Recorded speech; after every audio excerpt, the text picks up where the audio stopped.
आज मैं आपसे एक ही प्रश्न करूंगा, केवल एक प्रश्न, और उसका उत्तर आप मुझे देना। भगवान सुखदेव जी कहते हैं,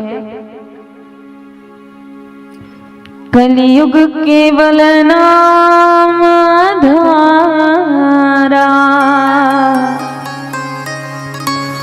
सुमरि सुमरि नर तन उतर ही पारा।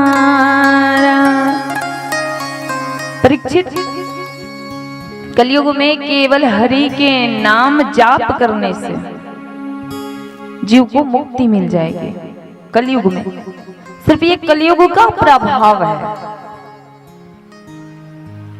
सतयुग, द्वापर युग, त्रेता युग में तो बड़े बड़े संत जो हैं हजारों हजार साल तपस्या करते थे, तब जाकर के उनको प्रभु के दर्शन होते थे या फिर प्रभु का आशीर्वाद प्राप्त होता था, तप करने से, तपस्या करने से। पर कलयुग में परिश्रम नहीं करना है, कलयुग में परिश्रम नहीं करना है, केवल अपने मन को, अपने चित्त को प्रभु को सौंपना है। ये सब का गीता में हम आपको ज्ञान देंगे विस्तार पूर्वक। पहले परीक्षित राधे राधे बोलो, राधे राधे, जय निकल।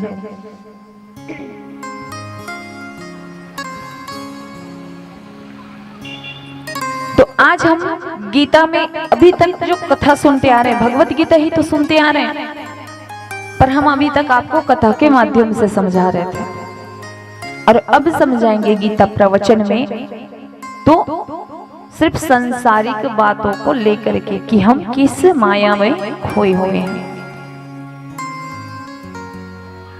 तो परीक्षित से कह रहे हैं श्री सुखदेव मुनि महाराज जी,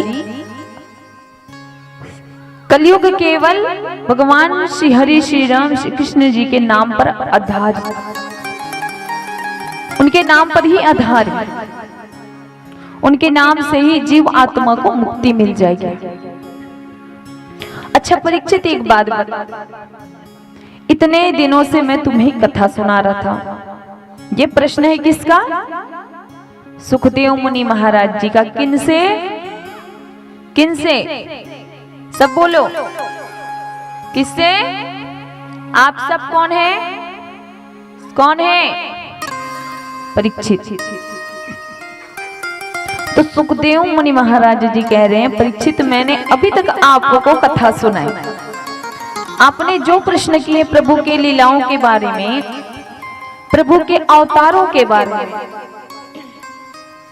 मैंने वो सब आपको बताया। आज तुम मुझे बताओ परीक्षित, तुम मरोगे? तुम मरोगे?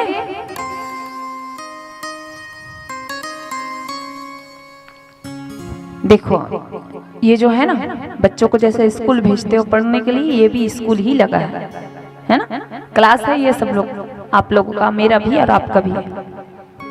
आपसे मुझे कुछ सीखने के लिए मिलेगा, आप लोग मुझसे कुछ सीखेंगे, है ना? इसलिए तो सब एक साथ बैठे हैं। कल आओगे यहाँ पर बैठने? नहीं ना? तो जो प्रश्न किया जाता है आपसे जानते हो तो हाथ उठा दिया करो कि हम बताएंगे, और नहीं तो सब मुंडी हिलाओगे तो कुछ हो नहीं जाएगा। सच बोलने से भी अगर आप भयभीत हो जा रहे हो तो उससे क्या है, आप जो प्रश्न यहाँ पे मैं आपसे पूछ रही हूँ उसे संकोच में बस यहाँ रखेंगे, ऐसे भी नहीं कर पा रहे हो तो संकोच में गीता को आप ग्रहण नहीं कर पाएंगे, अपने जीवन में नहीं उतार पाएंगे। हम यहाँ पे इसलिए बैठे हैं कि हमारे मन में प्रभु के लिए या कथा के बारे में और जानने की इच्छा हो और सुनने की इच्छा हो। ऐसी इच्छा लेकर के कथा स्थल में बैठना चाहिए, तब हमें कथा का फल मिलता है। जितना हो सके उतना जान जाए और सुनने मिल जाए और जानकारी मिल जाए। ऐसे कैसे हुआ, प्रभु का जन्म कैसे हुआ, प्रभु अवतार क्यों लिए, प्रभु की लीला क्यों ऐसी हुई, ये सब सवाल पूछ रहे थे ना अभी तक राजा परीक्षित सुखदेव मुनि महाराज से। तो आज मैं सुखदेव मुनि महाराज जी व्यास मंच पर बैठी हूँ और आप सभी परीक्षित, इसलिए पूछ रही हूँ। सुखदेव मुनि महाराज जी परीक्षित से पूछ रहे हैं, क्या आप मरोगे परीक्षित? और मैं आपसे पूछ रही हूँ, क्या आप मरेंगे? जोर से बोलो, और जोर से बोलो। नहीं, कौन बोला? हाँ बेटा, अच्छी बात, जोरदार ताली उसके लिए। परीक्षित भी वही बोले। आपका अगर कथा पे ध्यान होता ना तो आप भी बोलते नहीं।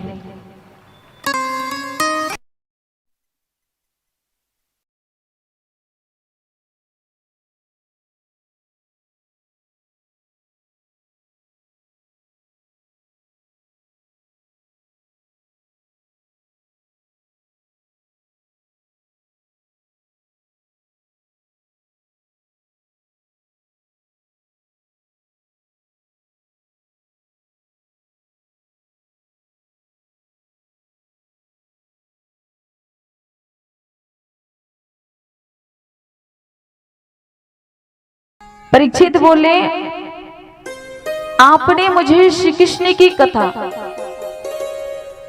भगवान जी के चरणों में कथा के माध्यम से मुझे ऐसे जोड़ दिया कि मैं कभी मर ही नहीं सकता।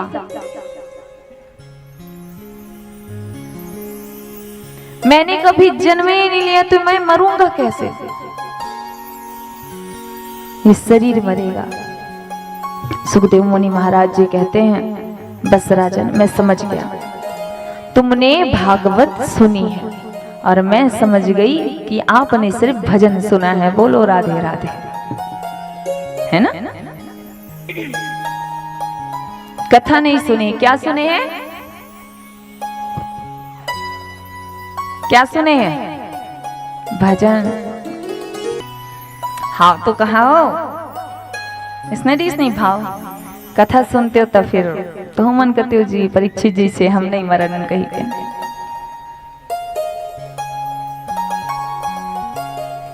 परीक्षित महाराज जी हैं, प्रभु से जैसे कहें, सुखदेव मुनि महाराज जी कहते हैं कि परीक्षित, मैंने तुम्हें समझ लिया।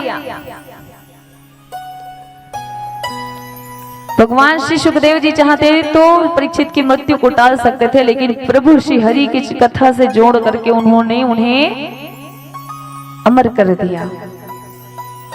सुखदेव मुनि महाराज जी ने कहते हैं कि परीक्षित, हम 7 दिन में,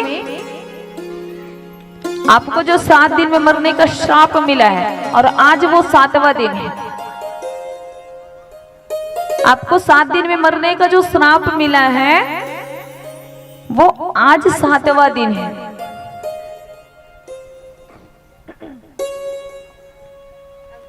हम सभी को तक्षक के डसने से ही हमारी मृत्यु होती है, क्योंकि तक्षक ही काल है। सभी की मृत्यु तक्षक के ही डसने से होती है।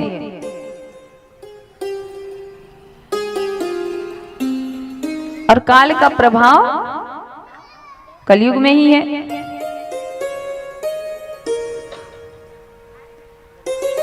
परीक्षित महाराज जी कहते हैं, स्वामी, आपने मुझे प्रभु के चरणों से जोड़ करके कथा सुना करके मेरा जीवन धन्य बना दिया आपने। अब मुझे कोई फर्क नहीं पड़ता कि कोई तक्षक मुझे आकर के डसे, किसी विषैल जहरीले सांप पे मुझे डस ले और मैं मर जाऊं, क्योंकि मुझे उसकी चिंता नहीं, क्योंकि मरेगा ये शरीर, मैं नहीं मरूंगा। और प्रभु जी जो हैं, सुखदेव जी हैं, परीक्षित महाराज जी के दरबार से प्रभु की लीलाओं को करके, कथाओं को करके पुनः वहां से चले जाते हैं। प्रेम से बोलिए श्री सुखदेव महाराज की।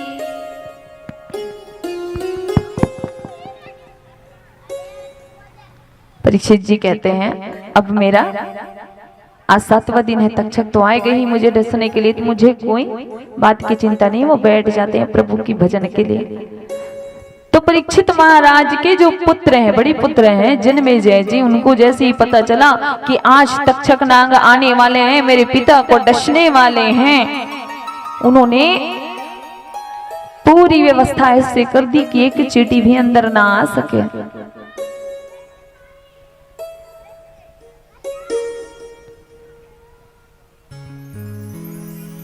कितनी भी व्यवस्था कर लो,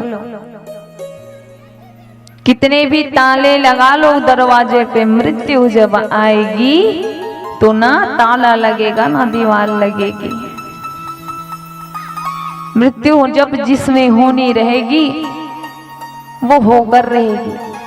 चलते फिरते हंसते गाते रोते खाते पीते उठते बैठते कोई भी परिस्थिति में हो जाएगी। आप कितने भी व्यवस्था कर लो, कितना भी व्यवस्था कर लो, आप उसको बदल नहीं सकते।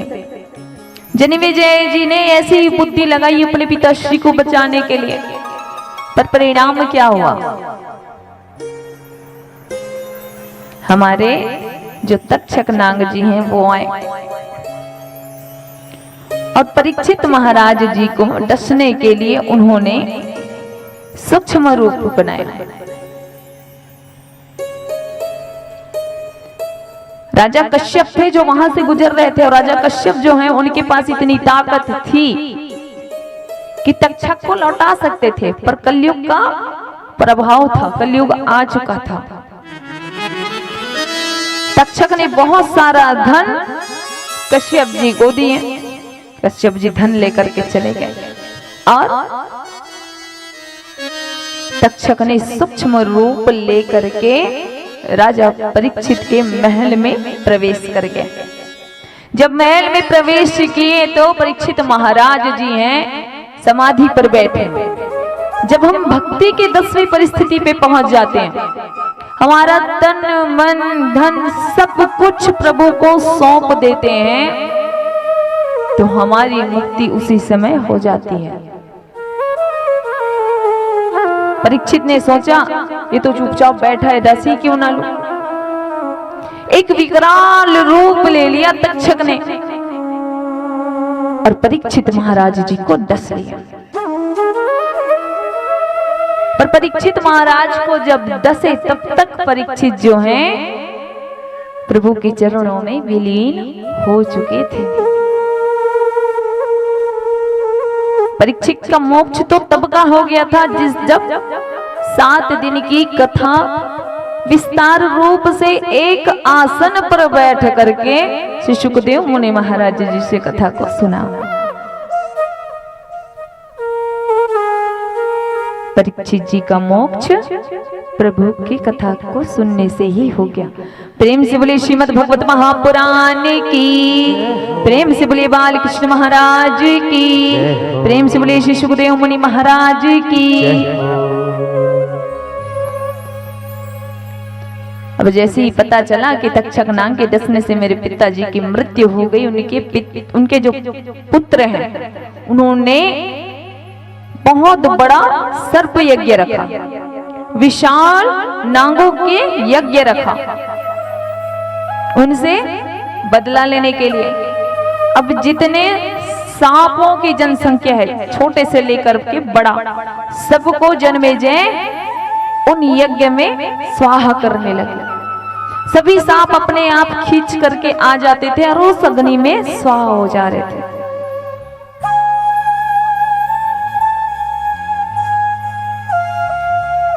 परीक्षित के पुत्र हैं कौन? जन्मेजय। उनके मन में ऐसी भावना को देख करके गोलोक से परीक्षित महाराज जी उन्होंने अपने पुत्र को समझाया। साथ में ऋषि मार्कंडेय जी मुनि, उनके पर बाबा जी, उन्होंने समझाया कि हे पुत्र, ये जो तुम कार्य कर रहे हो ये उचित नहीं है। हम जैसा कर्म करते हैं हमें फल भी वैसा मिलते हैं, और तुम जो कार्य कर रहे हो ये अनुचित है, उचित नहीं। और बहुत समझाने के बाद जन्मेजय ने अपना यज्ञ रोका और बहुत समय तक प्रशासन को किए, अपने बाबा के राज्य कार्य को संभाले, और वो भी भगवान के श्री धाम को चले गए। परीक्षित जी का मोक्ष ऐसे हुआ। जाते जाते सुखदेव जी ने एक और बात कही थी परीक्षित महाराज से। वो क्या? हफ्ते में कितने दिन होते हैं? हफ्ते में कितने दिन होते हैं? परीक्षित को कितने दिन का श्राप लगा? तक्षक नाग कितने दिन में आए? हमने जन्म किन दिनों में लिया? इन्हीं 7 दिनों में एक दिन। मरेंगे कब? 8वां दिन होता ही नहीं है, क्योंकि 8वां दिन होता है क्या? फिर से पहला दिन प्रारंभ हो जाता है। तो हम प्रत्येक को इन 7 दिनों में, चलो बोलो कौन से दिन से चालू करोगे? सोमवार से। चलो बोलो, सभी लोग एक साथ बोलो। हाँ बोलो बेटा, वैसे ही जोर जोर से बोलो।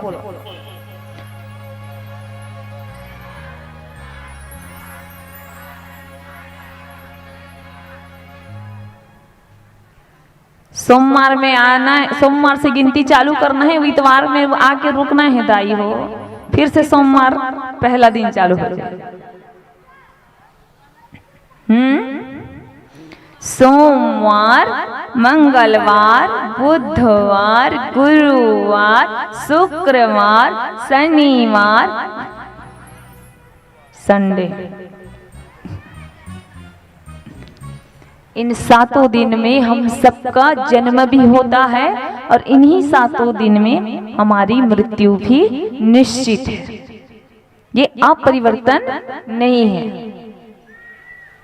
परीक्षित जी तो चले गए प्रभु जी की धाम।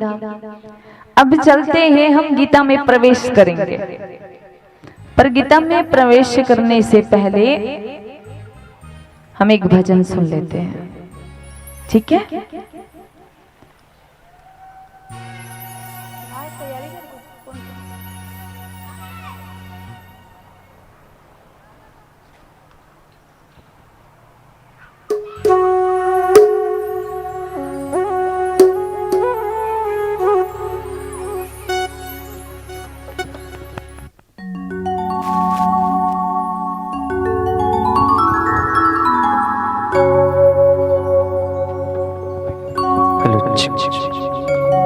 प्रेम से बोल राधा कृष्ण लाल की जय। प्रेम से बोल विश्वभार दुलारी की जय हो। कभी राम बन के, कभी श्याम बन के चले आना, प्रभु जी चले आना।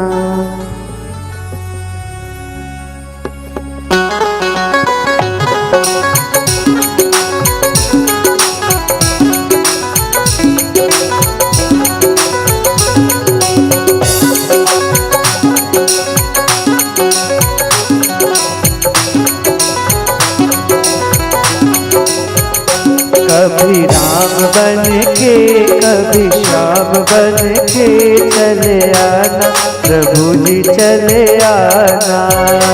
कभी राम बन के, कभी श्याम बन के चले आना, प्रभु जी चले आना। कभी राम बन के, कभी श्याम बन के चले आना, प्रभु जी चले आना। कभी राम बन के, कभी श्याम बन के चले आना, प्रभु जी चले आना। ओ तुम राम रूप में आना, तुम राम रूप में आना।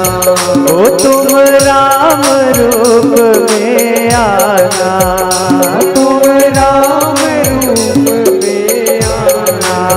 ओ सीता हाथ लेके, धनुष हाथ लेके चले आना, प्रभु जी चले आना। कभी राम बन के, कभी श्याम बन के चले आना, प्रभु जी चले आना। प्रेम से बोले राजा रामचंद्र की जय हो।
में आना, तुम श्याम रूप में आना। राधा साथ लेके मुरली हाथ लेके, राधा साथ लेके मुरली हाथ लेके चले आना प्रभु जी चले आना। वो कभी राम बन के कभी श्याम बन के चले आना प्रभु जी चले आना। जय हो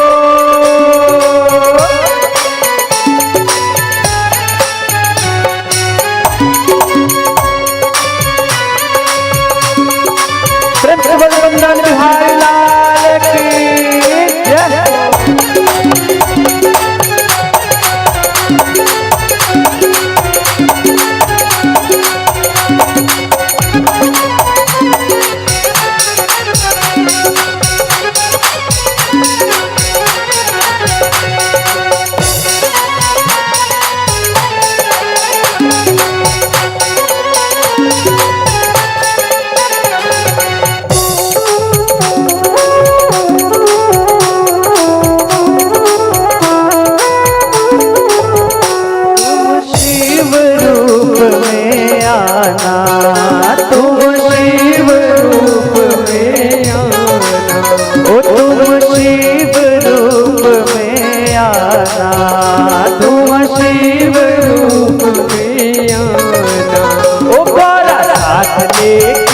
डमरू हाथ लेके, गोरा हाथ लेके डमरू हाथ लेके चले आना प्रभु जी चले आना।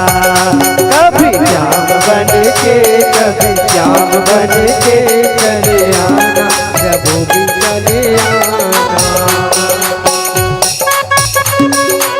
प्रेम से बोले राधे राधे।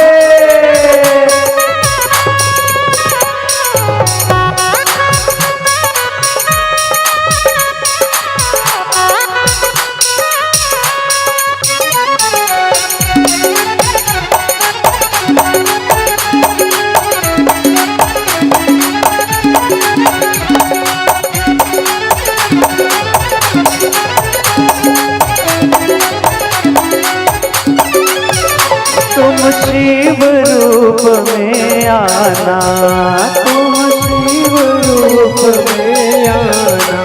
ओ तुम विष्णु रूप में आना, तुम विष्णु रूप में आना। ओ लक्ष्मी साथ लेके चक्र हाथ लेके, लक्ष्मी साथ लेके संग हाथ लेके चले आना प्रभु जी चले आना। ओ कभी राम बन के कभी श्याम बन के चले आना प्रभु जी चले आना। ओ कभी राम बन के कभी श्याम बन के चले आना प्रभु जी चले आना। कभी राम बन के कभी श्याम बन के चले आना प्रभु जी चले आना। ओ चले आना प्रभु जी चले आना, चले आना प्रभु जी चले आना। प्रेम से बोले वृंदावन बिहारी लाल की जय, बोल विश्वभानु दुलारी की जय।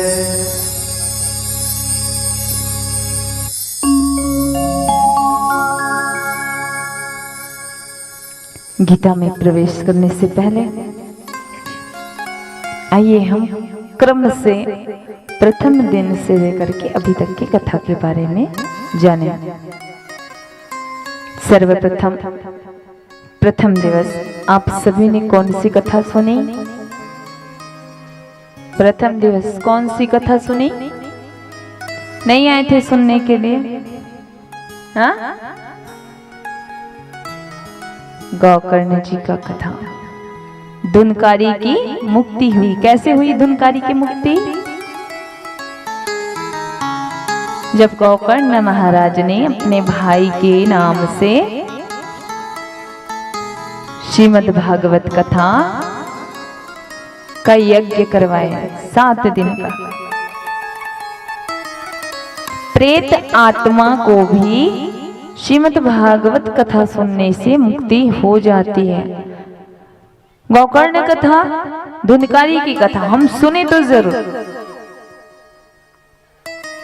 पर हम प्रत्येक व्यक्ति भी गोकर्ण जैसे तो नहीं बन सकते, धुंधकारी तो जरूर है ना? धुंधकारी ही है हम सब, क्योंकि भटक रहे हैं। वो मरने के बाद भटक रहा था और हम जीते जी भटक रहे हैं।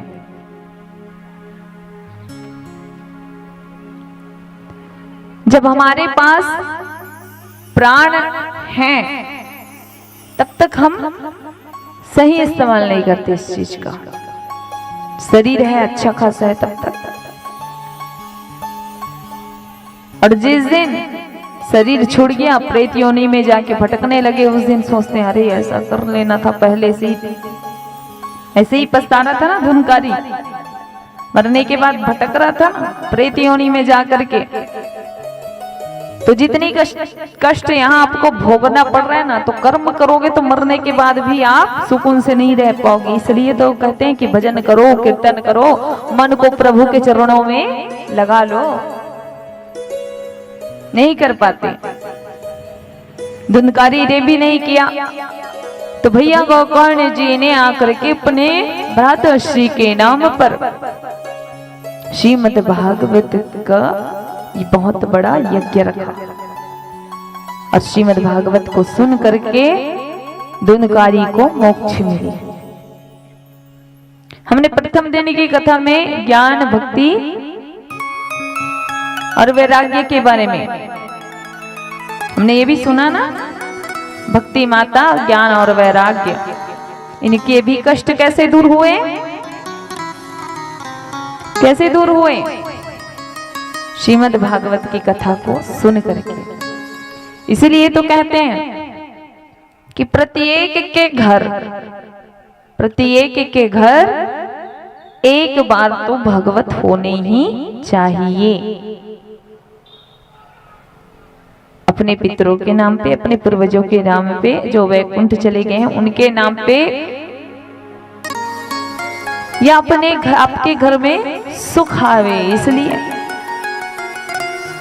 किसी भी प्रकार का तकलीफ, किसी भी प्रकार के कष्ट आपके घर में है, किसी भी प्रकार के, सांसारिक भी और मानसिक भी, आप अपने घर में श्रीमद् भागवत जी का प्रवेश करेंगे ना, करवाएंगे, तो परिवर्तन अपने आपको दिखाई देगा।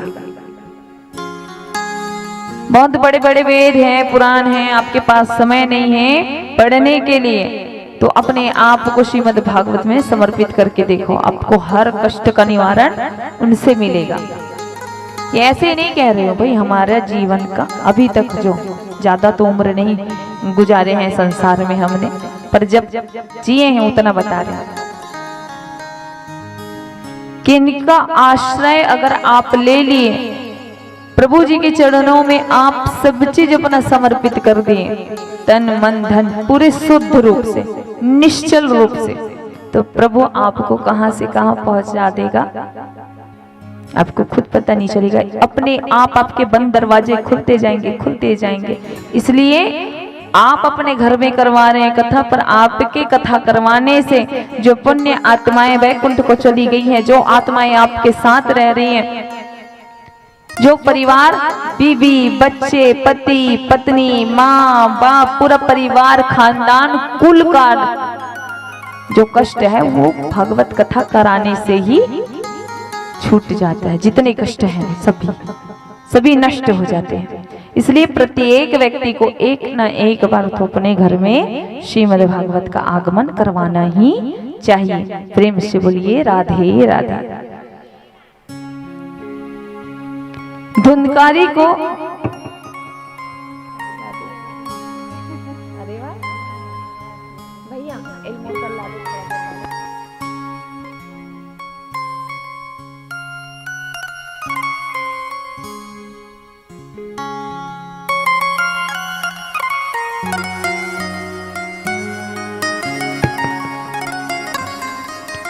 प्रथम दिन की कथा को, श्रीमद् भागवत को सुन करके, कथा को सुन करके एक रख दे, उदय कर नाम ल लिखवावे।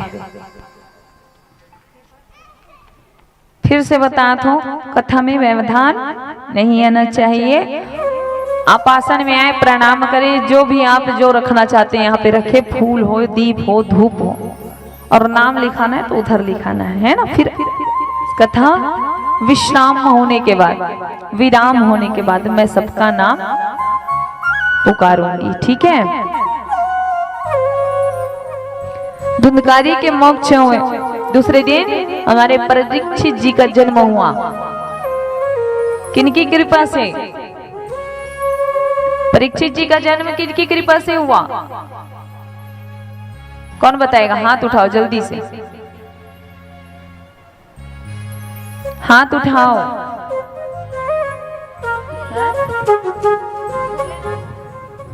भोलेनाथ नहीं, हाँ बने बोलो ना, वो ऐसे हाथ उठाओ, टूंगले खड़े हो और बोलो।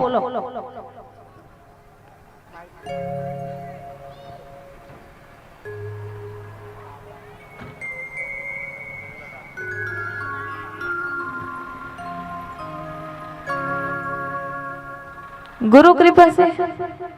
चलो ठीक है। और कोई बताना चाहेगा? श्री कृष्ण की कृपा से। अब जोरदार ताली बजाओ भाई, राधा कृष्ण प्रेम समिति पर। यही मन कथा सुनत लगते, बाकी मन नहीं सुनत हो का? बाकी मन मोल एकदम देखो ना, ज्यादा ही सुंदर होगा।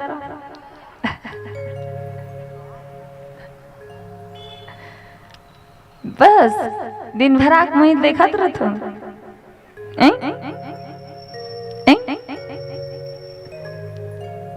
श्री कृष्ण जी की कृपा से।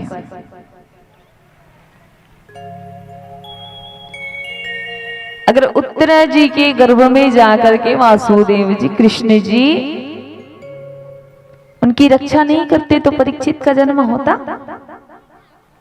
अश्वत्थामा ने ब्रह्म अस्त्र चलाए थे ना उस पर।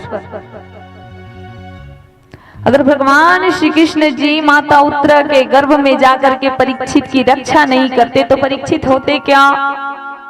और परीक्षित नहीं होते तो हम सब यहाँ पर बैठ के कथा सुनते क्या? मैं अच्छे से देखो, मैं जब कथा बताती हूँ सबको बार बार रटवाती हूँ, इसलिए कि ये सवाल मैं कभी भी पूछ लूंगी। कुछ सवाल तो मैं कथा के बीच में पूछती हूँ और कुछ सवाल आज मुझे पता चलता है कि आपने कितना कथा सुना है और कितना ग्रहण किया है और कितना इधर से सुना और इधर से निकाला है। आज जो कथा क्रम चल रहा है ना, उसको मैं नहीं बोलूंगी, उसको आप लोग बताएंगे।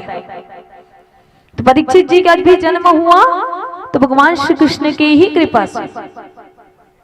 महाभारत जैसे युद्ध जब जीते परीक्षित के बाबाओं ने, किनकी कृपा से? कृष्ण की ही कृपा से।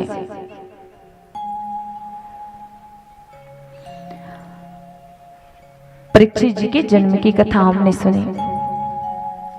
दूसरे दिन, तीसरे दिन सुने हमने विदुर और उद्धव जी का संवाद की भगवान जाति पाति नहीं देखते, दासी के पुत्र भी जाकर, दासी के पुत्र के घर जाकर के, जो राजाओं के घर नौकरों वाला काम करते हैं ना, उनको बोलते हैं दासी। जो राजा महाराजाओं के दासी होते हैं,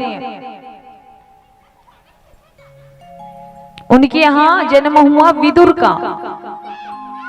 और भगवान ने विदुर के घर जाकर के केले के छिलके खाए थे। तो भगवान जाति पाति नहीं देखते, क्या देखते हैं? सुंदर मन, निर्मल मन, सुमन मन। मन को सुंदर बनाओ। प्रभु जी आप बाहर से लखपति हो, करोड़पति हो, सुंदर हो, गोरे हो, काले हो, ये नहीं देखते।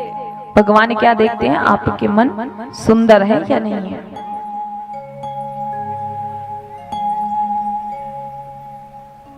भगवान जी को तो केवल भाव ही प्रिय लगता है। तो आपने विदुर जी का और उद्धव जी का संवाद सुना। भगवान जी का कपिल अवतार कैसे हुआ? कपिल अवतार कैसे हुआ भगवान जी का? अच्छा छोड़िए, इतना तो याद नहीं होगा। अब इतना बताइए कि राजा, साधु, ऋषि, संत, महात्मा हमारे करदम जी महाराज थे, उनकी पत्नी का क्या नाम था? क्या नाम था? मनु महाराज की 3 पुत्री थी, बताई थी कि नहीं? मनु महाराज की 3 पुत्री थी, आकृति, देवहूति, प्रस्तुति। तो करदम महाराज की पत्नी कौन थी इन तीनों में? कौन थी? देवहूति। अच्छा, मुझे क्लू देना पड़ेगा तब बताएंगे आप लोग। बढ़िया बढ़िया, जोरदार ताली अपने लिए। तो देवहूति जी के गर्भ से कपिल देव जी का आगमन हुआ। अच्छा, हमारे राजा कश्यप महाराज थे, उनकी कितनी पत्नियां थी?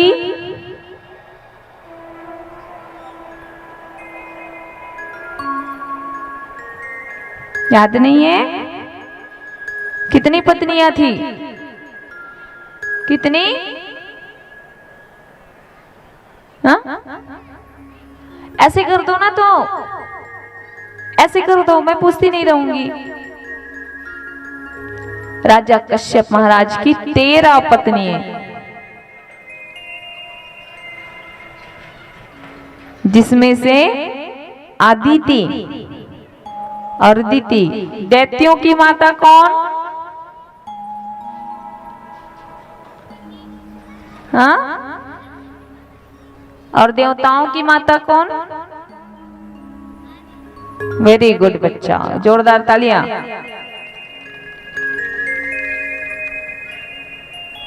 आप लोग कहाँ रहते हो? कथा चलता है तो सच सच बताना, कहाँ रहते हो? दिखते तो मुझे यहीं पे हो सब लोग।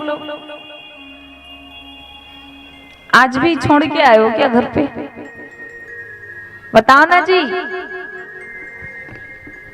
तार दई अजीब टाइप के हवा। अभी अच्छा भजन चलन दे, नाचे कूदे पर है करे पर सब जन हो जाओ। वाह रे कलयुग के नारी हो, सब लपेटे बीमारी हो। एक नारी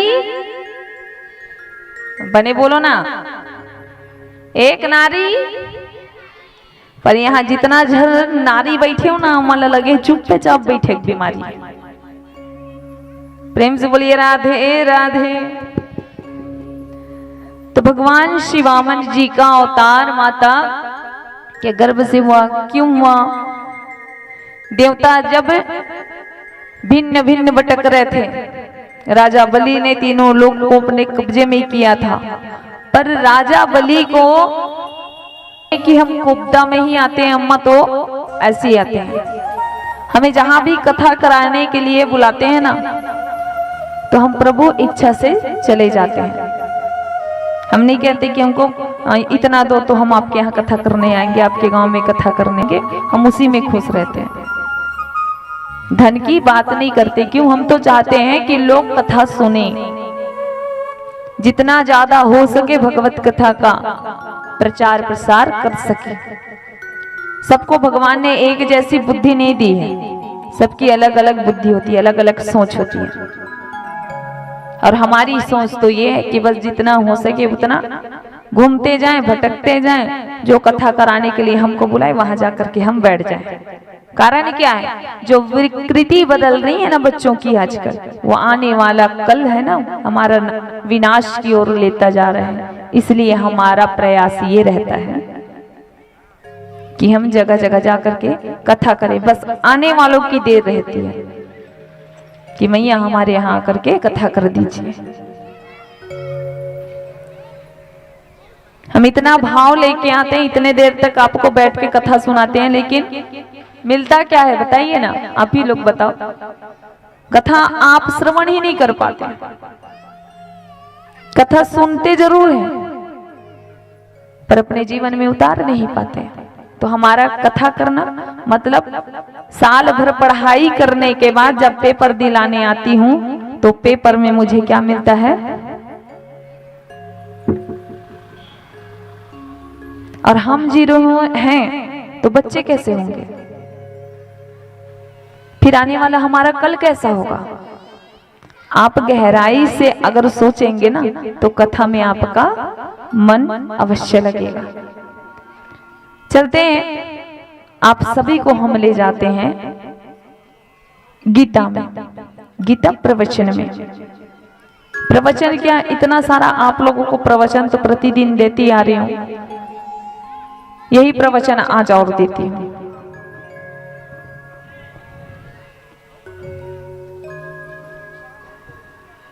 उससे पहले आप सबको एक भजन से जोड़ लूं, फिर गीता के बारे में सुने, और गीता के बारे में ध्यान से सुन ही लेना। क्या करना है, सुनना ही है और अपने जीवन में परिवर्तन लाना है। तो गीता का प्रवचन करूंगी, अन्यथा सीधा पूर्ण आहुति प्रारंभ कर देती हूँ, तुलसी वर्षा प्रारंभ कर देती हूँ। अगर मैं गीता बांटूंगी, प्रवचन दूंगी, गीता के बारे में जानकारी दूंगी, आपने अपने इधर से सुना इधर से निकाला, तो कहना व्यर्थ है, कोई मतलब नहीं कहने का। क्या करना है बताइए, क्या करना है, प्रवचन सुनना है या सीधे पूर्ण आहुति तुलसी वर्षा पे बढ़े? हाँ, प्रवचन सुनना है, परिवर्तन लाहो। अभी मैं गीता करे एक बात तुरंत उठू मोल तुरंत दिख जही, प्रसाद बटाथे ततिक जान कतना अपन जीवन में परिवर्तन ला होते हैं। सही कहा तो नहीं दादा,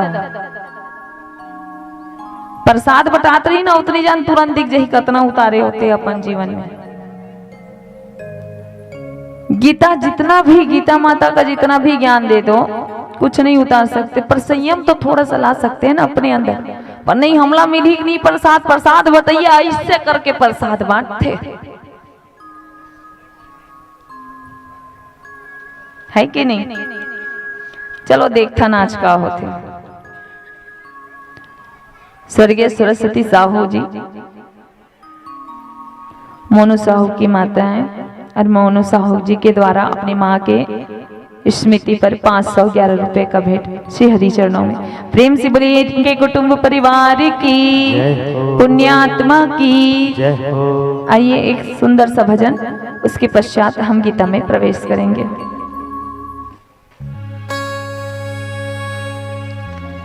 मैं ही ले रही हूं पानी पीना।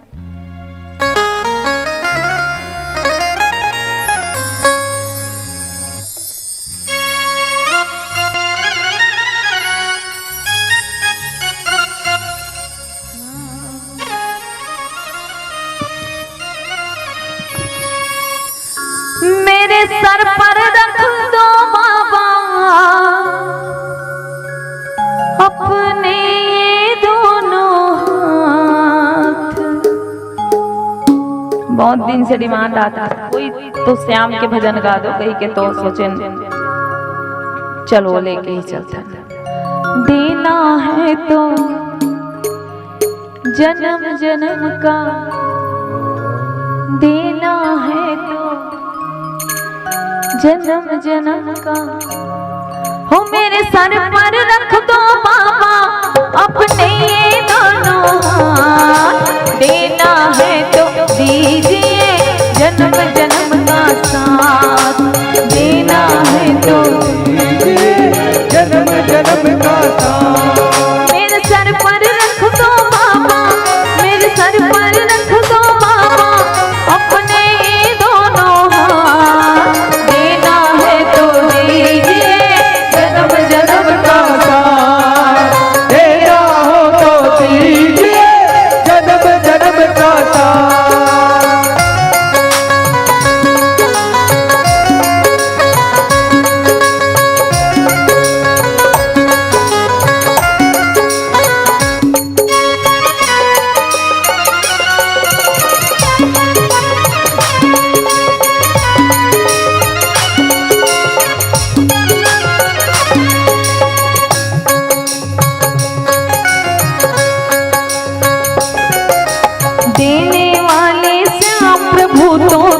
और दौलत क्या लेना। देने वाले श्याम प्रभु तो धन और दौलत क्या लेना। श्याम प्रभु तो धन और दौलत क्या लेना।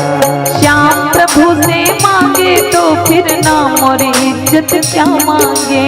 श्याम प्रभु से मांगे तो फिर नाम और इज्जत क्या मांगे। मेरे जीवन में अब कर दे, मेरे जीवन में अब कर दे तो कृपा के बरसात।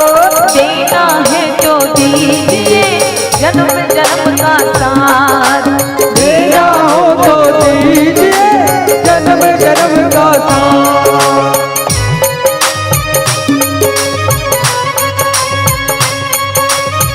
बोले वृंदावन बिहारी लाल की जय हो।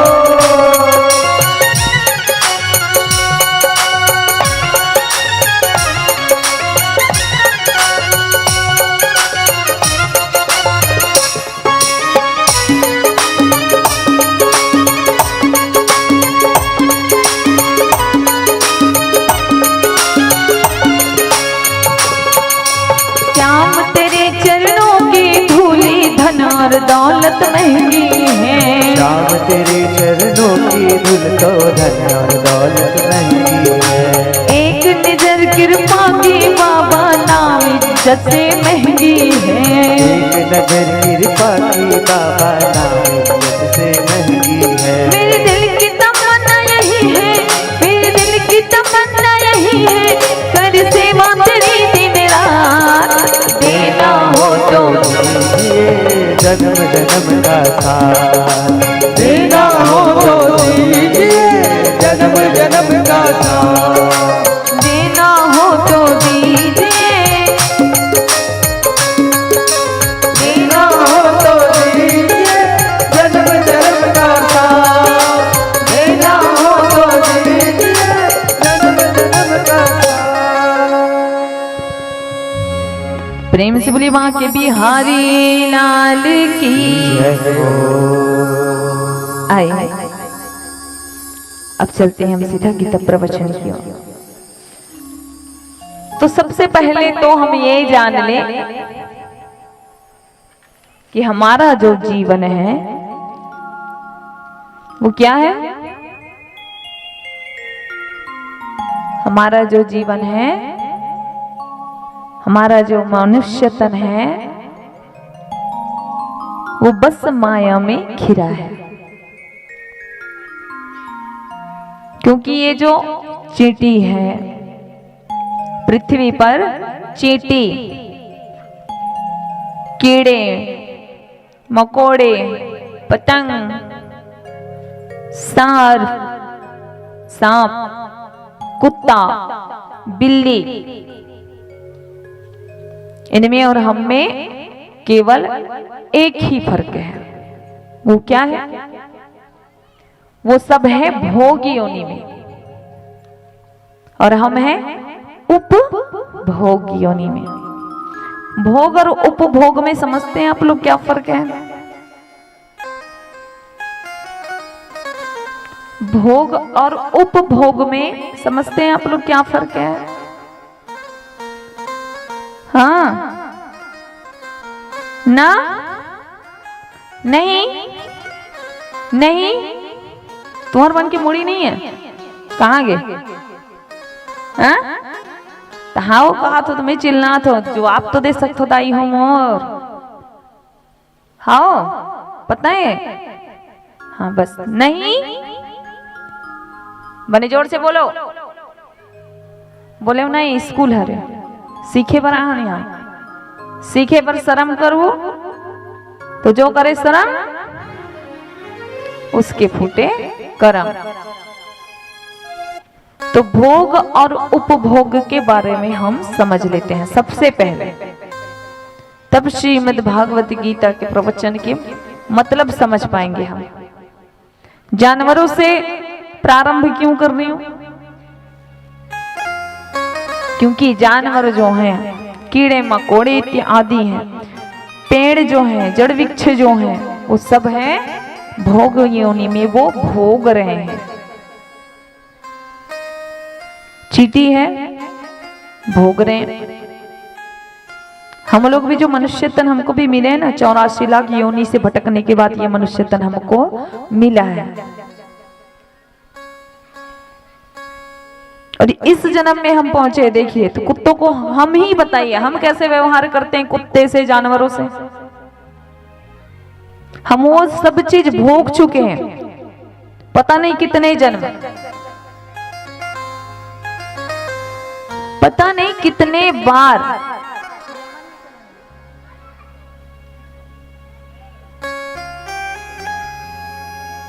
पता नहीं कितने बार, 84 लाख योनि। कभी हम चींटी रहे होंगे, कभी कीड़े रहे होंगे, कभी कुत्ता, बिल्ली, सांप, मछली, पता नहीं क्या क्या। हमने इन सब योनियों से भटके हैं, तब हम यहाँ हैं और वो सभी भोग रहे हैं। अपने आप को रख के देखो वहां कि मैं भी इस जन्म में थी या था, मैं भी इस योनि में थी या था। अब मेरे पास ये मनुष्य तन है, और जब ये मनुष्य तन मिला है उसका आप सदुपयोग कैसे करते हैं ये आपके ऊपर निर्भर करता है। उपभोग, भोग योनि का मतलब तो समझा दिया आप सबको कि वो सब जो योनि में है वो भोग रहे हैं, इसलिए वो भोग योनि कहलाता है। उपभोग मतलब है कि हमें मनुष्य तन में पुराने फसल जो डाले हैं उन्हें काटना है और नए बीज। धान काटे हो, बने हो है धान मान है नहीं, हाँ? होए नहीं, काकर घर नहीं होए, मोला बताओ काकर घर नहीं होए, जल्दी बताओ काकर घर नहीं होए, हाथ उठाओ। काकर घर नहीं होए, बताओ ना। वो हम नहीं बता थे, ले गिज गिद्दात नहीं पूरा थे। तुम्हारे घर नहीं होए भौजी, हाँ? नहीं होए तो हम काकर बोले जी, बोलो राधे राधे। फसल काटे हो और नए बीज डालोगे कि नहीं? बिल्कुल वैसे ही हमारा ये मनुष्य तन है, मनुष्य जीवन है। हमें अभी पुराने जो फसल हैं, पुराने जो कर्म किए हैं, कर रहे हैं, वो दोनों में हमको फर्क समझना है। फसल काट रहे हैं क्यों? हमें सुख और दुख हमारे कर्म के मुताबिक मिलता है। अभी जो कर्म कर रहे हैं उस मुताबिक। और बोलते हैं ना मरने के बाद ये भोगना पड़ेगा, वो भोगना पड़ेगा। अरे कुछ मरने के बाद भोगना नहीं पड़ेगा, आपको जीते जी यहीं पर भोगना पड़ेगा। स्वर्ग नरक ऊपर में नहीं है, यही है। कहाँ है? इसलिए नरक नहीं भोगना है तो बीज भी ऐसे वो कि आगे चल के आपको नरक ना भोगना पड़े। पुराने फसल काट रहे हो ना तो साथ में अच्छे बीज डालते जाओ। गीता हमें क्या सिखाती है? गीता हमें सिखाती है कर्तव्य की दीक्षा। हमें हमारा क्या कर्तव्य है, हम क्या कर सकते हैं, गीता हमें ये सिखाती है। तो कर्तव्य की दीक्षा और संतुलन की शिक्षा हमें माता गीता देती है। हमारा कर्तव्य क्या है, हमारा कर्म क्या है। तभी तो भगवान श्री कृष्ण ने अर्जुन जी अपने कर्म से, उनको जो करना था कर्तव्य, उनसे भटक रहे थे। तभी तो भगवान श्री कृष्ण जी ने कहा ना कि हे अर्जुन, हे पार्थ, तुम जो कर रहे हो ये तुम्हारा कार्य नहीं है, ये तुम्हारा कर्तव्य है। हम जो मोह माया में फंसे हैं ना, उस मोह माया में ही फंस गए थे अर्जुन जी। कहा? कुरुक्षेत्र पर, जहां ये नहीं पता था कि कब किसके धनुष से बाण आएगी और कब किसका सीना छल्ली हो जाएगा, ये पता नहीं था। जहां मृत्यु कब किस क्षण में किसकी हो जाएगी, ऐसी परिस्थिति थी। ऐसे कुरुक्षेत्र के मैदान में भगवान श्री कृष्ण ने अर्जुन को गीता का उपदेश दिया है। वही गीता मैं आप सभी के बीच बरस रही हूं। ये संसारिक मोह माया में जो फंसे ना हम लोग, बिल्कुल वैसे ही अर्जुन फंसा हुआ था।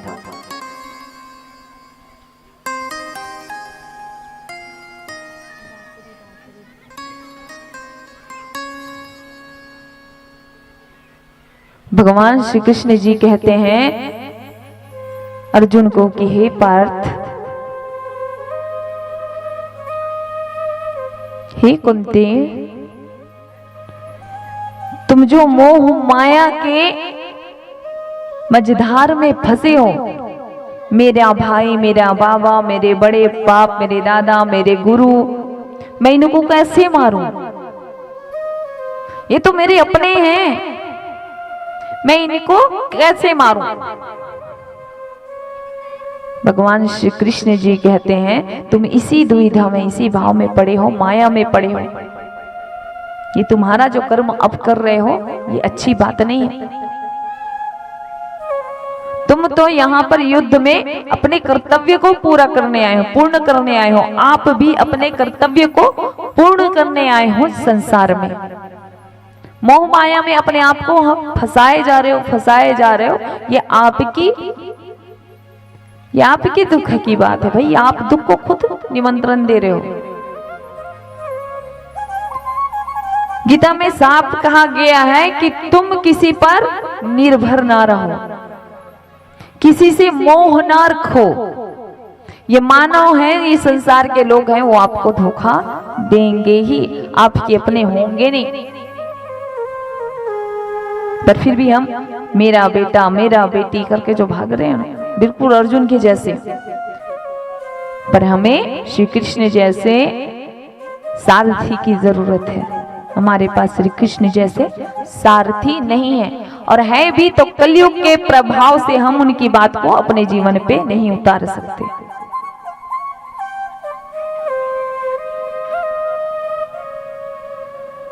तो अपने जीवन में उतार लो आप कि आपको श्री कृष्ण जी ने उपदेश इतना सारा दिया अर्जुन को, उसमें से एक छोटी सी कोई भी चीज जो है अपने अंदर उतारनी है। भगवान श्री कृष्ण जी कहते हैं कि हे कुंते, हे पार्थ,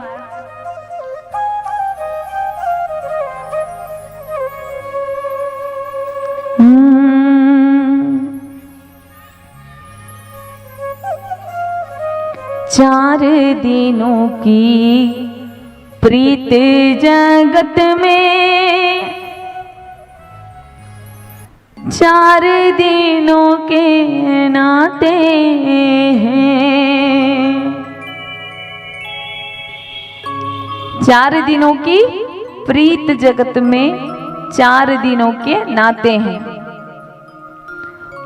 पलकों के पर्दे पढ़ते ही सब नाते मिट जाते हैं।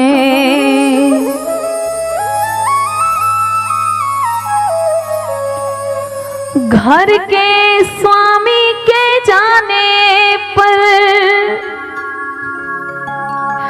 घर की शुद्धि कराते हैं। जिनकी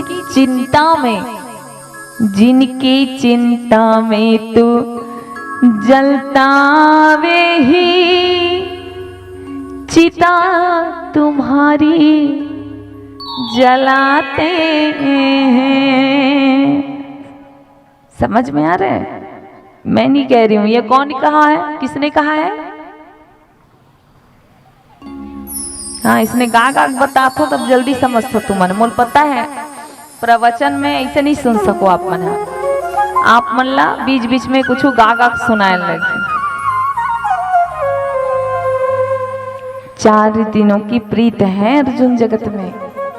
और ये जो नाते बता रहे हो ना, उन नातों की तरफ जरा गौर से देखो। अर्जुन तुम कह रहे हो ना मेरा भाई है, मेरे बड़े पापा हैं, मेरे गुरुवर हैं, मैं उनको नहीं मार सकता। गौर से उन अपनों को देखो, उन्होंने तुम्हारे लिए ही तलवार उठा करके रखा है। अगर बिना तलवार उठाए बात हो जाती तो फिर महाभारत होता क्या? नहीं होता। ये वही लोग हैं और जिनको तुम नहीं मारूंगा बोल रहे हो ना, उनके हाथों को देखो, उनके हाथ में जो बाण है, तलवार है, वो तुम्हारे खून के प्यासे हैं अर्जुन। और तुम यहाँ धर्म युद्ध के लिए आए हो तो अपने धर्म से, अपने कर्तव्य से पीछे हटने की बात कर रहे हो, इन नातों के पीछे। तो ये नाते जो हैं चारों ही दिन के लिए हैं, 4 ही दिनों के लिए। अगर ये नाते हमारे सच्चे होते तो पलकों के पर्दे पड़ते ही, कितने दिन के लिए? 1-2 दिन के लिए पलकों के पर्दे नहीं बोल रही हूँ भाई। जब हमारे प्राण निकल जाते हैं तो शरीर को भी बढ़िया संभाल के रखना चाहिए ना, रखना चाहिए कि नहीं? जिनके लिए हम इतना अपना पूरा जीवन दे देते हैं, हाय मोर बेटा, हाय मोर बेटी। संसार में देखियो, संतान के लिए ही संसार में लोग उलझे हुए हैं। जिनके हैं उन लोग तो ऐसे ही रो रहे हैं, उलझे हुए हैं। जिनके नहीं हैं वो भी उलझे हुए हैं। सत्य है। जिनके हैं हे भगवान कर रहे हैं, और जिनके पास नहीं है दे भगवान कर रहे हैं। सही है? हमें बोला था तो सही है मत कहा भाई, अपनों मन के विचार ला बताओ। इसी में फंसे ना। भगवान बोलते हैं ये क्यों बार बार मांग रहे हो, ये तो अनंत जन्मों से आपको मिल चुका है। कीड़े थे तब भी आप संतान उत्पन्न किए हो, कीड़े मकोड़े थे तब भी आप संतान उत्पन्न किए। और मनुष्य योनि में आने के बाद कुछ तो बुद्धि लगा लो। जैसे माँ के गर्भ में थे और निकलने के पहले मुझसे इतने प्रार्थना की कि प्रभु अब तो बचा लो, अब तो बचा लो, अब तो यहाँ निकाल लो। पृथ्वी पर जा करके आपका ऐसे भजन करूंगा, ऐसे कीर्तन करूंगा कि दोबारा इस गर्भ में आने की जरूरत मुझे ना पड़े। और आकर के फिर क्या मांगते हैं? क्या मांगते हैं? संतान और संतान के सुख।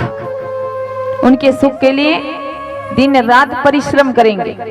अच्छे हैं, आप अपना कर्तव्य कर रहे हो, अच्छा है। आप संसार में रह के उन रिश्तों को, उन नाते को अपने ऊपर हावी होने दे रहे हो, ये ठीक नहीं है, ये व्यर्थ है।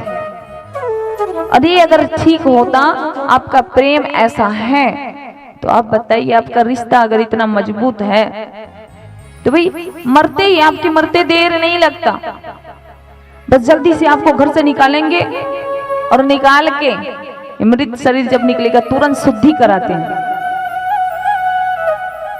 ये है संसार के लोग। इस संसार में आप भी वास करते हो, मैं भी वास करती हूँ।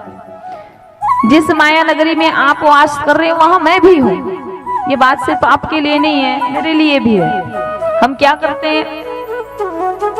जिनके चिंता में हम दिन रात जलते हैं, पता नहीं मोर बेटा काय करी, मोर बेटी काय करी, मोर जाए के बाद मोर घर वाले मन काय करी, का चिंता करत है, काय करी। उठा लेगी 4 कंधा में जाके लकड़ी में चढ़ा दी, तुला सुता दी और जरा दी, हो गया वो काय करे। यही तो होते ना। और क्या हुई?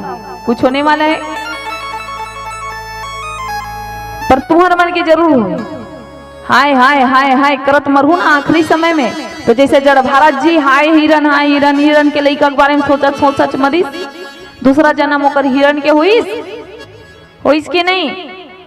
तो मन हाय मोर परिवार, हाय मोर बाई, हाय मोर दाई, ऐसे करत मरहू ना, फिर से वही मानुष तन पर हो। तो देख लो काय करना है। फिर से आना है तो फिर हाय हाय करते रहो। हाय हाय कब करते?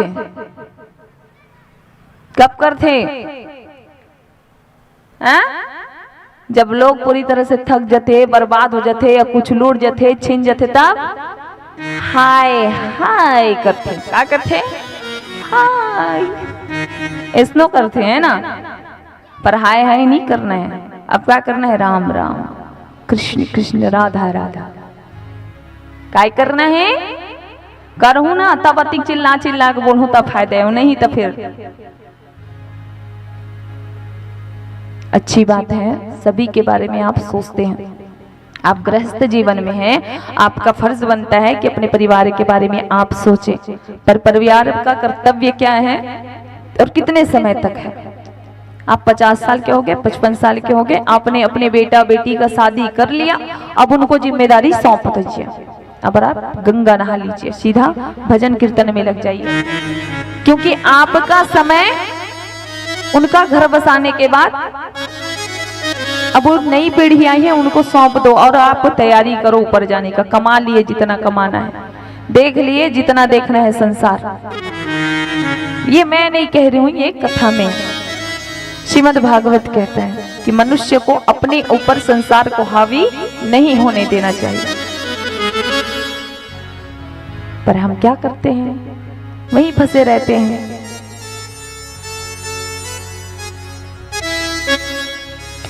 जिनकी चिंता में जलता वे ही चिता तुम्हारी जलाते हैं। जिन पर रक्त बहाए जल सम,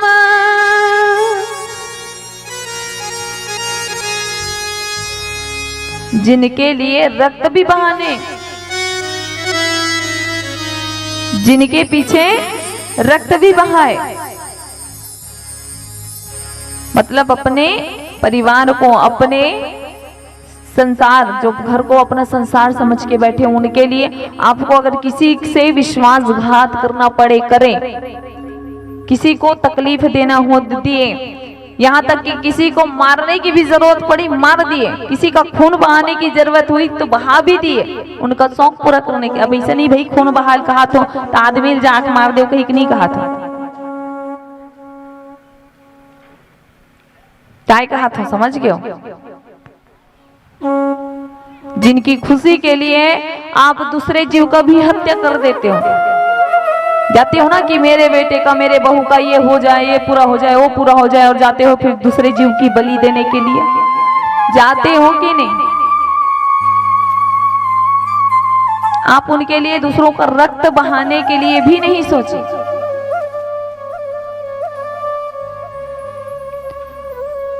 जिन पर रक्त बहाए जल सम, वही लोग जल में आपको जलाने के बाद आपकी अस्थियों को कहां बहाते हैं? कहां बहाते हैं? जल में बहाते हैं। जल में वही बहाते हैं, पिंड दान कर प्रेतात्मा से अपना पिंड छुड़ाते हैं। अरे आपके शरीर से ही नहीं, आपके आत्मा से भी वो अपना छुटकारा कराता है। जाते हैं राजिम, जाते हैं कई लोग हरिद्वार जाते हैं, पिंड दान करते हैं। चाहो आत्मा से भी, आप मर गए ना, आपकी आत्मा से भी मुक्ति पाना चाहते हैं। ऐसे लोगों के लिए आप यहाँ संसार में रोते बैठे हो। भगवान श्री कृष्ण जी कहते हैं, हे पार्थ,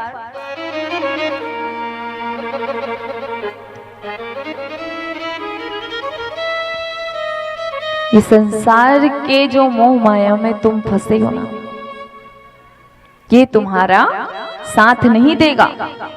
साथ तो मैं दूंगा, तुम मेरी तरफ तो आओ, तुम मेरे चरणों की तरफ तो आओ, तुम मुझ पर अपने मन को तो समर्पित करो। मन से करना है, जो करना है वो मन से करना है, दिखावे के लिए नहीं। प्रभु की कथा के सुनने के लिए आए हैं तो मन से, प्रभु जी चाहते हैं कि मन से करो, दिखावे के लिए नहीं।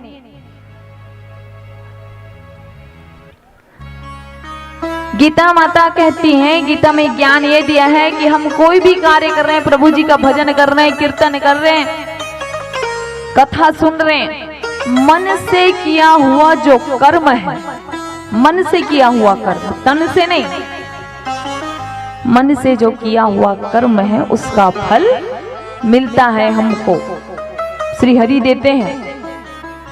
ये तन से जो कर रहे हैं ना, दिखावे के लिए जो करते हैं, दिखावे के वाला भगवान पसंद नहीं करते। आप आए हो बढ़िया कथा मन से सुनने के लिए आए हो तो परिणाम भी आपको देगा। क्यों जी, धुंधकारी के लिए कथा करे थे, कथा सुनने के लिए भव्य मेला लगा हुआ था, लेकिन मन से कथा सुनने वाला केवल कौन था? कौन था? धुंधकारी। तभी तो प्रभु के पार्षद जो हैं विमान लेकर के आए ना, बाकियों के लिए क्यों नहीं आए? क्यों नहीं आए? कथा तो सभी ने सुनी थी, तो आ जाते सबके लिए विमान। पर धुंधकारी ने सच्चे मन से, प्रेतात्मा था, एक बार तो भटक गया गलती करके, दोबारा भटकना नहीं चाहता था, इसलिए धुंधकारी ने बड़े मन से प्रभु की कथा सुनी। और कथा सुनने के बाद ऐसा नहीं आप और हम जैसा घर जाके क्या खाना बनाएंगे, क्या खाएंगे, कैसे सोएंगे, कैसे पहनेंगे, इसमें नहीं। धुंधकारी जो है बैठ करके अपने चिंतन में प्रभु के बारे में सोचता, आज तो प्रभु की ऐसी झांकी हमने देखी, ऐसी कथा हमने सुनी, ऐसे चिंतन करता। इसे कहते हैं मानसिक चिंतन। मन से आप प्रभु की सेवा करेंगे ना मन से, तो फल भी आपको प्रभु वैसा ही देंगे। तो दिखावा दूसरा चीज,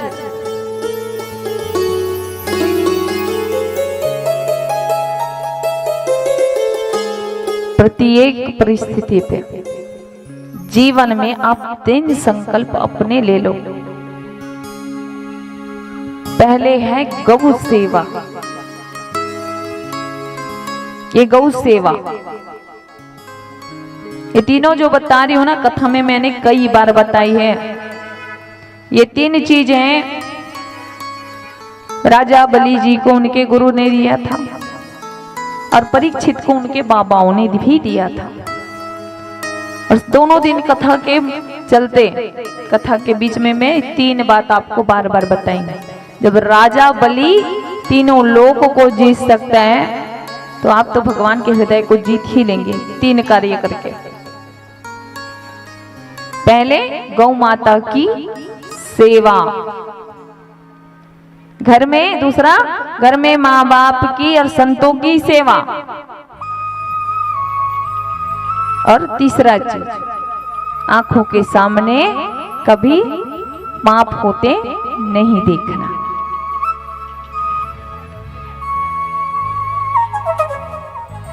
आप पाप में शामिल वहां पे हो, आपके पास शक्ति है, कहीं देख रहे हो कि अत्याचार हो रहे हैं, भाई ये गलत है, भाई आजकल तो किसी को क्या बोले, हट खमर का जात है, होते ना भाव। हमारे पास शक्ति है, फिर भी एक कुत्ता गिर गया है, देख रहे हैं हम लोग कि उसका एक्सीडेंट हो गया है, उसका खून बह रहा है, अब रेता गए हमारी तुम्हारी काज का डर वो होते नहा के आ जाता।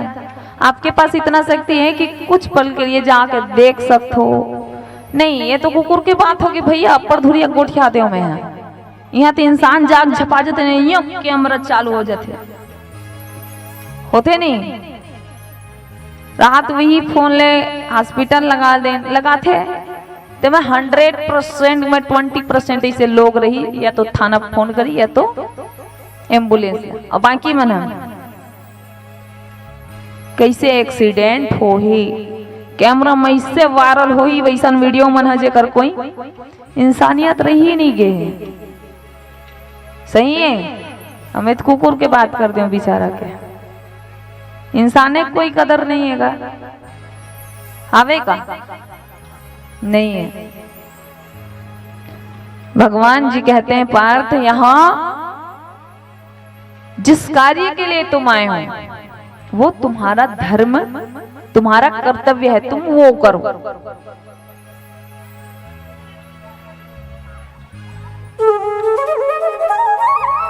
तो जीवन में त्याग को अपनाओ। दूसरी चीज है आपके अंदर कितनी संयमता है, आपके अंदर कितना संयम है। आपके अंदर अगर संयम नहीं है तो फिर आपका सब चीज करा कराया, कथा सुन के जा रहे हो, कथा सुन करके जा रहे हो और कथा सुन करके जाने के बाद ही किसी चीज पर तुरंत भड़क गए, थोड़ा सा समय, थोड़ा सा धैर्य नहीं रख पाए। धैर्य का जीवन में होना बहुत जरूरी है, संयम का होना बहुत जरूरी है। आपके अंदर अगर संयम नहीं तो फिर आपका भक्ति भाव भी किसी के कोई काम नहीं आएगा, आपका ही कोई काम नहीं आएगा। दूसरा चीज जो हमारे लिए हमको खुद बुरा लगता हो, वो हम अगर दूसरे को बोल करके तकलीफ पहुंचा रहे हैं तो ऐसा भक्ति भाव कोई काम न करे। आप प्रत्येक व्यक्ति के अंदर भगवान ने आपको भी बनाया है, मुझे भी बनाया, आपके अंदर भी परमात्मा का वास है, मेरे अंदर भी। हम ऐसे भाव से अगर किसी को देख रहे हैं, प्रत्येक व्यक्ति को, जीव को, प्राणी को, संसार के सभी छोटे मोटे जीव है, जितने जीव हैं उनको, उन सबको प्रत्येक एक ही दृष्टि से देखना चाहिए, दयावान होना चाहिए। मनुष्य हमको बनाए हैं प्रभु ने, तो हमारे पास सोचने और समझने की भी शक्ति दी हुई है, इसलिए हम लोग उपभोग योनि में हैं। और भोग योनि में केवल हैं जानवर, जिनके जुबान है पर सिर्फ खाने के लिए। हमारे पास बुद्धि है सोचने की, समझने की, जानवर के पास अगर ज्यादा बुद्धि होगी तो हमें और उसमें क्या फर्क होगा। सोचने समझने की जितनी शक्ति उनको दी गई है उससे 1000 गुना ज्यादा सोचने समझने की शक्ति हमको दी गई है। लेकिन 5 तत्व से वो भी बने और हम भी बने। क्या? आकाश, पृथ्वी, जल, वायु और अग्नि।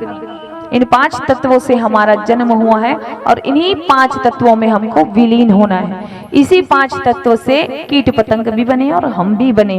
केवल भोग योनि में उन लोग इसलिए भोग रहे हैं क्योंकि अभी वो लोग 84 लाख योनि के बीच में भटक रहे हैं, और हमको ये मनुष्य तन मिला है कि चलो अब भजन कीर्तन करके तुम चाहो तो अपना जीवन संवार सकते हो। भजन कथा को सुन करके अपना जीवन संवारना है तो संवार सकते हो, अन्यथा फिर से तुम उसी योनि में जाकर के गिरोगे। पार्थ इस लोक का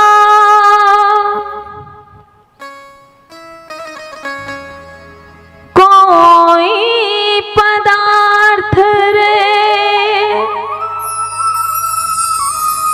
संग तेरे परलोक न जाए।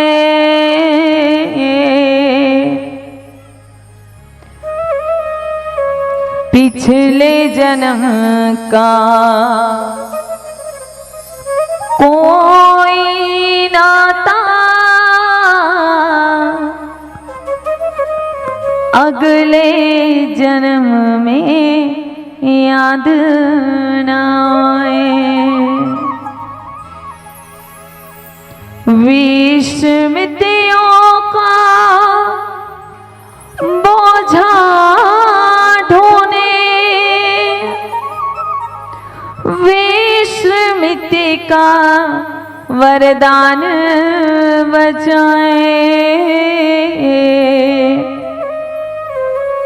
हर जन्म के नाते याद रखे तो प्राणी पागल हो जाए। जितने रिश्ते नाते हैं पार्थ इसी जन्म के हैं। ये आपके साथ ये आपके साथ इसी जन्म के लिए है। पर जब तुम मेरी चरणों में आओगे, जब तुम मेरा नाम जाप करोगे, जब तुम मुझे याद करोगे, जब अपना सर्वस्व मेरे चरणों में सौंपोगे, तो ये नाम, ये तुम्हारा कर्म तुम्हारे अगले जन्म में भी जाएगा। और पार्थ ऐसा नहीं है, तुम अभी जो भजन कर रहे हो, कीर्तन कर रहे हो, मेरा नाम ले रहे हो, मेरे चरणों में हो, मैं तुम्हें यहीं पे छोड़ दूंगा। तुम अपना ये शरीर त्याग करके अगले जन्म भी जब लोगे ना, मैं तुम्हें वहीं से पकड़ूंगा जहां से तुमने अच्छा कर्म किया होगा तब भी और बुरा कर्म किया होगा तब भी। जो कर्म करोगे भोगोगे, जो बचेगा वो जाएगा, लेकिन मैं तुम्हें वहीं से पकड़ूंगा, तुम्हें फिर से वहीं से जीना पड़ेगा।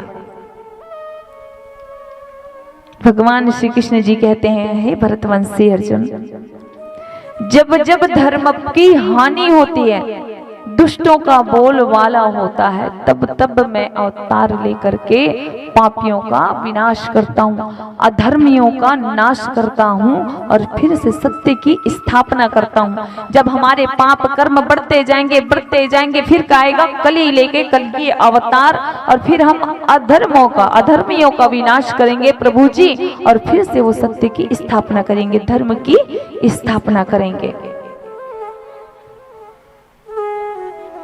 अभी हम सब जो हैं कलयुग में हैं, हम सब जो हैं कलयुग में हैं। यदा यदा ही धर्मस्य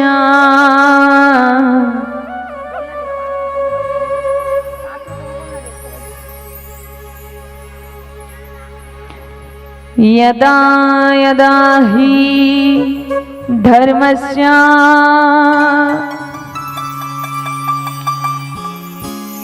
गालने भवति भारत,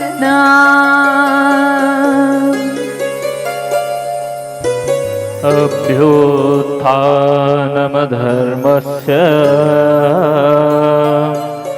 तदात्मानं सृजाम्यहम्।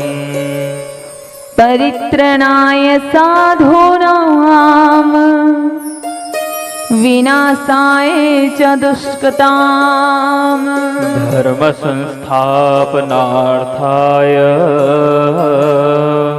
संभवामि युगे युगे।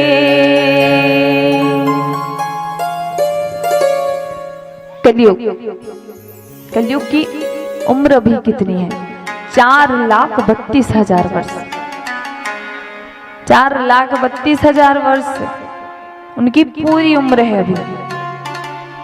अभी तो हम लोग केवल कलयुग के 8 वर्ष में जब शेष बचे रहेंगे ना, कलयुग के जब 8 वर्ष केवल शेष होंगे, उन 8 वर्षों में देखिए, उन 8 वर्षों में हमारी कद काठी और उम्र सभी कम हो जाएंगे। और उतने में ऐसा कलयुग रहेगा, उस समय 8 वर्ष के भीतर ही जो मनुष्य रहेगा माँ बाप बन जाएंगे, दादी दादा बन जाएंगे 8 वर्ष के अंदर। ऐसा कलयुग आएगा कि अपने पेट को भरने के लिए जो मानव है, जो इंसान है, एक दूसरे के खून को पिएंगे, एक दूसरे के मांस को खाएंगे। अभी जानवर के खा रहे हैं ना खाने वाले, कल आपके ही मांस, आपके ही हाँ तब नहीं क्या होगे बेटा बेटी करके। ऐसी प्रवृत्ति लोगों की बढ़ जाएगी, ऐसा पाप बढ़ जाएगा। भगवान श्री कृष्ण कहते हैं ऐसा पाप बढ़ेगा। अपनी संपत्ति को बढ़ाने के लिए, अपनी संपत्ति को बढ़ाने के लिए प्रत्येक व्यक्ति क्या करेगा? दूसरे के धन को छीनेगा, लूटेगा। प्रेम से नहीं दिए भाई, आज नहीं दे रहे तो हम कल क्या देंगे अपने धन और संपत्ति को? तो फिर गला कटेगा, मृत्यु होगी, खून बहेगा। खाने के लिए अभी अन्न धन के लिए हम लोग परिश्रम करेंगे, पर उस कली काल में कोई परिश्रम नहीं करेगा। परिश्रम कोई नहीं करेगा, बस लूटेगा, छीनेगा, मारेगा, खाएगा। अभी तुम जीव हत्या करो, कल तुम्हारे ही तुमको मार करके खाएंगे, ऐसी परिस्थिति होगी। कितनी परिस्थिति बिगड़ेगी हम तो बता भी नहीं सकते, इससे भी भयंकर हो। आप अकेले कहीं जाना, अभी तो बहुत चले जा रहे हो आधी आधी रात को, है डर फिर भी, पर अपने घर से भी अपने कमरे से निकलने के लिए सोचोगे आप, ऐसी परिस्थिति बदलेगी, ऐसी विपत्ति आएगी, ऐसे अधर्म का बोलबाला होगा। और 8 वर्ष शेष जब रहेंगे तो मुरादाबाद के संभल तहसील जिले में भगवान साक्षात भगवान कल्कि के रूप में आकर के अधर्मियों का विनाश करेंगे और धर्म की स्थापना करेंगे। प्रेम से बोलिए कल्कि महाराज की जय हो। प्रेम से बोलिए श्री सुखदेव मुनि महाराज की जय हो। बोलिए श्रीमद् भागवत महापुराण की जय हो। श्री व्यास महाराज की जय हो। श्री सुखदेव मुनि महाराज की जय हो। मेरे गुरुदेव बाबा की जय हो। धर्म की जय हो। धर्म की जय हो। अधर्म का नासो। अधर्म का नासो। प्राणियों में सद्भावना हो। प्राणियों में सद्भावना हो। गौ माता की जय हो। गौ माता की जय हो। गौ हत्या बंद हो। गौ हत्या बंद हो। बंद हो, और बाकी जीव हत्या, चलो सभी जीव हत्या बंद हो। सबको जीने का अधिकार है। आप लोग जी रहे हो ना, उनको भी जीने का अधिकार है। आपको चोट आती है, दर्द होता है, आपका ऑपरेशन होता है, दर्द होता है, आपको सूजी लगती है, दर्द होता है, आप छोटी सी दवाई खाते हो, तकलीफ होती है, होती है, आपको होती है, हा? आपको होती है। तो जिस जीव को आप मार के खा रहे हैं, क्या उनको नहीं होती होगी? ये भी तो पाप है ना। तो आप अपने जीवन में कुछ नहीं तो इतना तो परिवर्तन ला लें।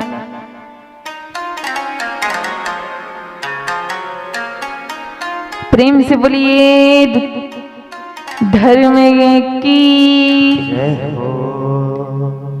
प्रेम से बोलिए अपने माता पिता की जय हो। प्रेम से बोलिए अपने गुरुजनों की जय हो। प्रभु जी कहते हैं यदा यदा ही धर्मस्य, मैं धर्म की रक्षा करता हूँ और मैं धर्म की स्थापना की। जो मानव अभी जितने दिन तक हम कथा बताए ना आपको, क्या सही है, कैसा रहना चाहिए, ध्रुव ने क्या किया, परीक्षित ने कैसी कथा सुनी, कैसे अपने जीवन में परिवर्तन लाया, एक एक करके प्रभु की कथा के बारे में आपने हमसे सुना, पर उसमें से कोई एक चीज भी अपने जीवन में उतार लिए तो हमारा कथा यहाँ बैठकर कहना सार्थक है, वरना व्यर्थ है। तो आप बताएंगे कि कितना सार्थक है और कितना व्यर्थ है। प्रेम से बोलिए सनातन धर्म की। भगवान श्री कृष्ण जी ने कह दिया कि मैं धर्म की स्थापना करने के लिए और पापियों का नाश करने के लिए कली के रूप में अवतरित होकर के आऊंगा और अधर्मियों का नाश करूंगा, विनाश करूंगा और फिर से धर्म की स्थापना करूंगा।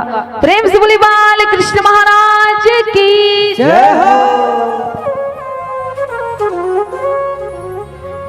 नमः पार्वते पते हर हर महादेव।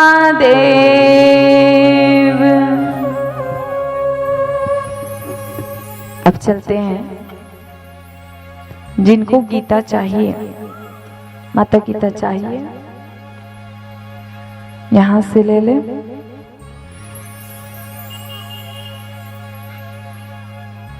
लक्ष्मी